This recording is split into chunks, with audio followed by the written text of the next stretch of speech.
In relation to with Alps, so I suppose because you've gone through these last 2 years with teachers and so on, there's probably a lot of insights that you probably could give as well in relation to any changes that government are thinking about regarding assessing or assessments or even end grades and things. What would you like to see happen? I mean, I wish I could give you some insight, but we have no idea. It's an interesting time in terms of how the key headline metrics are going to work, and there's a lot of unrest and there's a lot of unanswered questions at the moment. So from our perspective, I think answers to those questions would be good. And questions like the current year 11s who are going to be sitting their GCSEs in 2022 have a different baseline from anything that's been examined before. And as a company who allow people to, map how they're doing against the national, at the moment, we're kind of professionally guesstimating that map because we don't know what the start line is, because that's not been clarified. I don't think it will be clarified until after 2022 exams, by the way. I don't see how they can. But anyway, that's bound to be causing some unrest in schools to say, well, how do I measure my progress journey? Because the start point, I think it's there, but I'm guesstimating it to be there. There's also, a whole catalogue of years to come where we've got students who've had baselines in our sixth forms who've had tags and CAGs. So, that journey line is obviously an unknown one as well, in terms of, if there's a slight elevation in tags and CAGs, then what does that mean for their outcomes? So there's no kind of like for like. There's also a couple of years now, current year 7, current year 8, who haven't had a Key Stage 2 baseline test, and the whole of Key Stage 4 is based on that, right? The progress metrics. So quite a lot of turmoil coming through, and I think schools probably would welcome sooner rather than later some clarity on some of that, because I genuinely, not for their own self, not for their own metrics and their own self-interest in terms of their metrics, benefiting their students. If you know where a baseline is and you know where a student's expected to be at any given point, then you can intervene if that's not the case. If you say, oh, that student there is not achieving X, you can then start to unpick why is that student. But if you can't see that they're below where they should be, then you potentially, you've got students that are being missed or opportunities that are being missed. I think to do some intervention. And most teaching staff will say that the sooner you can do crucial intervention, the better, and leaving it until March of year 11, bit too late. It's not going to cut it. Year 7, that's going to have an impact. So and primary schools have got the same, some of the same issues, but that's not my area of expertise. But there will be issues down there too. And just identifying underperformance is a really important thing to be able to do and to support students at the end of the day. Well, it's fundamental, really, isn't it? In the sense of giving them it's their, it's part of their life expectations of where they're going to be. Really, if you don't understand what's needed as an intervention, then because you don't know where their baseline is, then that's really difficult for a teacher. And obviously for the very child much. as well. Yeah, very, very much, very much. So I think because there's so many metrics flying about, or because there's so much accountability, I understand why schools are very keen to get the most accurate and sometimes, because our methodology is slightly different from the government's methodology, and that's deliberate, because Alps was around, Alps been around for 20 years now, and that methodology is not changed. But whilst I understand that, I do, always come back to the idea that Alps is actually a tool for school improvement, and it's a tool to allow you to judge where you are as a school against, a methodology of dissecting the national data, and to say, okay, I'm not where I want to be, or that group is not where they want to be, or that student is not where we want them to be. And in my experience of using Alps, we didn't ever use it as a stick. It was never meant to be an accountability stick, because the minute you start using something like an Alps platform as an accountability stick, you can you can unpick any kind of statistical data, especially if you're talking small numbers, and you've lost the power of it then. Yeah. And the power of it for me is to say, you're here, and every other department in the country is above you, or pretty much every other department in the country. Now, even if we're slightly guesstimating the baseline, or because you've got small numbers or whatever, bottom line is, that's not right. That's not right for those kids. They won't get a university place against every other department in, this kids in all these other departments. So what are we going to do to make sure that these kids are up here and not down here? And I think if you're just asking questions with that just with that culture, just with that honest kind of open look, they're not where they need to be. Never mind the nuances of the 0.1s or the not ones, or the whatever the government are saying, whatever Alps are saying. Bottom line is, fundamentally, they're both saying you're a bit low. How do we get you up there? So I think that's what's important to me, is to be able to take a step back, take a step back and go, that's not right. Let's improve, rather than getting bogged down in the details of the numbers. Yeah. And I think that's what Alps does. That's why I work for Alps, because I think that's what Alps does very well. It's very visual, and it's very easy to stand back and just go, we're not where we want to be. Let's move. Let's go. I think the along with the data, the actual the data itself, or what the insights Alps is giving, but also then a candid conversation, and then that leads to kind of back to the say what, doesn't it? Again, I guess then what are we going to do to basically change it? Because we can all talk about the state of anything in education, but the fundamental thing we should all be thinking about is how do we look at it and in the eyes of how we're going to improve a child's education. Exactly that. And we can throw in a set of appalling exam results, we can. And do we dwell on that? Do we hit people over the head with that for the next 5 years? Or do we actually say, all right, that was rubbish, that didn't work, whatever we did or didn't do there most likely didn't, that wasn't good. So let's move forward, and let's use this tool to help us track that progress forward. We have to be mindful of the past. But you crashed your car one day because you did something really ridiculous, to have your to have your father remind you in 20 years' time that you crashed his car because you were an idiot, not helpful. It's going to ask, did you crash your dad's car? I might have done. I'm not bitter, but he hasn't reminded me. No.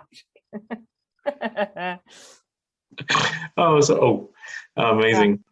Yeah, no, I totally agree. Well, it's like everything history should always be learned from, but ultimately, Indeed. It's not what your future is. You hope. No, exactly that. And if you look at the sort of the Pixel mantra, which is the group of the large group of schools that work together to sort of strive for excellence. That Pixel mantra was always what got us here won't get us there, and I think that's important, to always be reviewing your practice as a teacher, as a leader, in education and all over the place, to say, okay, what what's next? Always be sort of looking and saying, okay, these are the issues now, because the issues might be different as well. Last summer might have been you didn't stretch your most able, but next summer could easily be, oh wow, they did really well. Oh heck, look at the middle group. They're really struggling to get their B's and C's at A level. It's always going to evolve, and you've got to evolve with it to help your kids. It's a good mantra for everybody, actually, isn't it? Ultimately, it's about continuous trying to strive for that little bit of improvement. Learn from all your mistakes. I suppose that, as you use the analogy of not your dad's, but I might have crashed my dad's car, so I understand. Yeah, absolutely. So, based on all the things, I know we sort of touched on it briefly, but based on, what's happening in COVID and what's changing in education, if you were going to talk to, with your educationist hat on, I guess, with your leadership hat on, what would you, because obviously some of these things you're doing with Alps, what would you recommend to other ed tech companies to be thinking about? What do you think is important for them to understand right at this point in time? And if they're thinking about what they're building or what they're basically delivering into schools, what do you think is important? I think schools have got a really unsettled few years ahead of them, based on all the sort of baselining and all of that kind of issue that I talked about earlier. And I think from our perspective, from an edtech's perspective, you've got to be mindful of that, and you've got to be I think you've got to be transparent and open with schools when you're talking to them, and that's what we're trying to do. There's not an easy answer, and there's not a right or a wrong answer at the minute at all either. And I know that other edtech companies who are our competitors are approaching this from a different angle, and that's fine. And the most important thing is that we're empowering our schools and our leaders in our schools to make decisions that feel right for them. And for us, it's therefore important that we're as transparent as possible with the decisions that we're making about the types of analysis that we're putting in our product. That means that they're able to make a decision as to whether that's the right direction for them or not at this point in time. Yeah. And if it is the way that they want, because the other important thing is, if you hoodwink them, people are not stupid. They start using your product and they say, whoa, hang on a minute. You didn't tell me this, you didn't tell me that. So for me, and I know my educational colleagues feel the same. None of us are salespeople, absolutely not. And when I talk to colleagues in schools, I'm probably the worst salesperson in the whole history of sales. You would not want me on your stand, because I'm just honest. I just think it's more important to be honest. And I know my colleagues feel the same. And if you're not, then you'll get found out, in the sense of, hang on, you said this, and that's not the case. So yeah, we're aiming for, transparency, honesty over the decisions that we're making, putting our sort of thoughts and evidence out for everybody to make their own judgment call on. And I think that's what's the most important. And I hope that schools, school leaders would value that, in the sense of, I don't agree with you, fine, that's fine. You're allowed not to agree with me. Or, we got it. It's, it's an improvement tool. You're using your best guests, or you're using your professional judgment. I'll buy into that kind of thing. So that's what I think.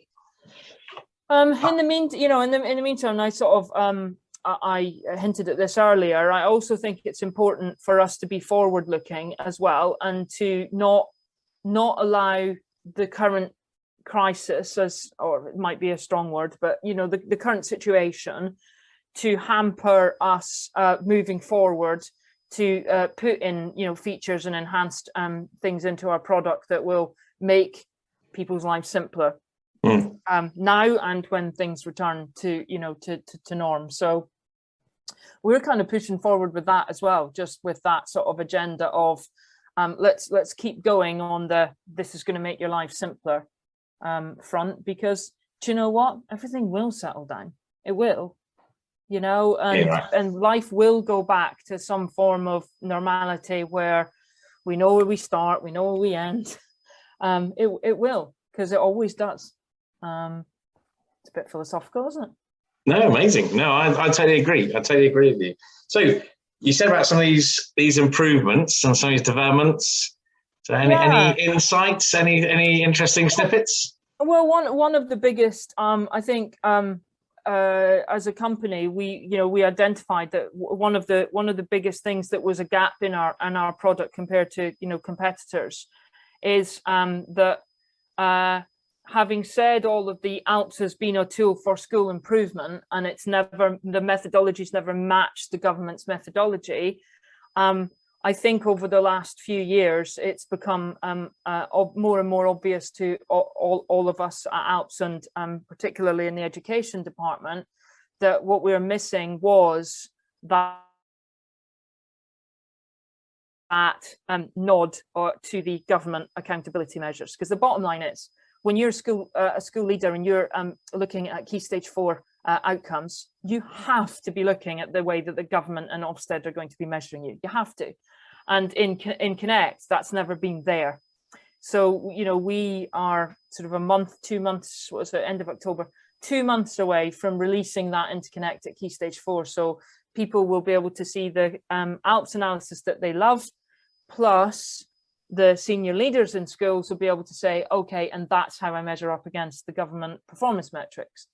And then once we've done that at Key Stage 4, we'll do the same at Key Stage 5. So that's, within the next, 12 months.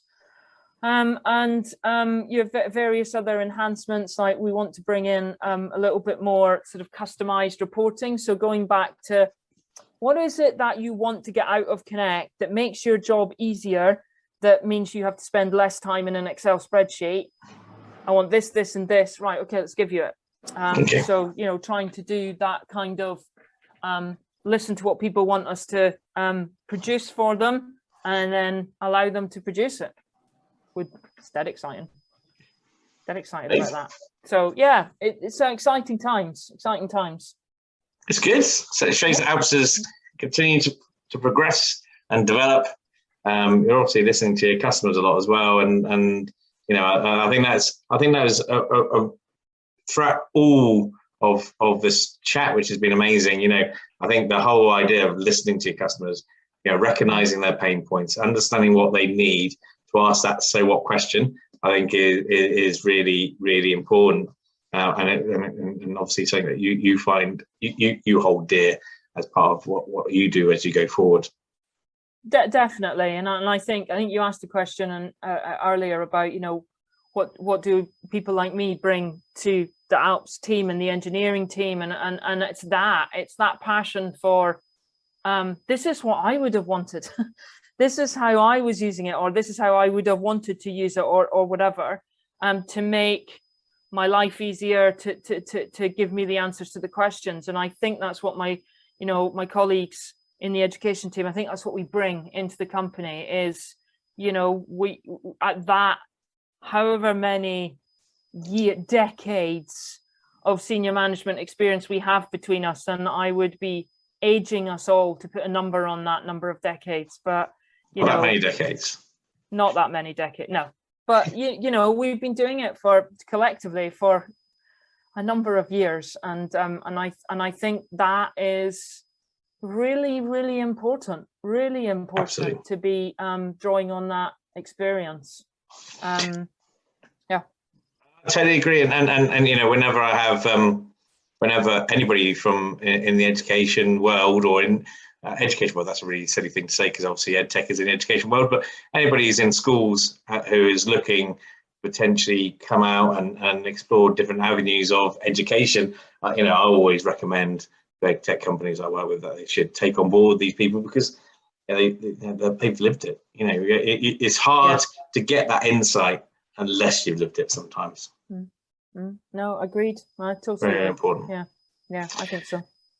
I would like to say a massive thank you, Sue, for your time, and I appreciate you're a busy person at the moment. And like I say, there's some really good insights in there, as we just discussed, really regarding, really focus on the customer, really concentrate on what the outcome is as well, rather than just thinking that what you have, people should surely just come because I've had a great idea.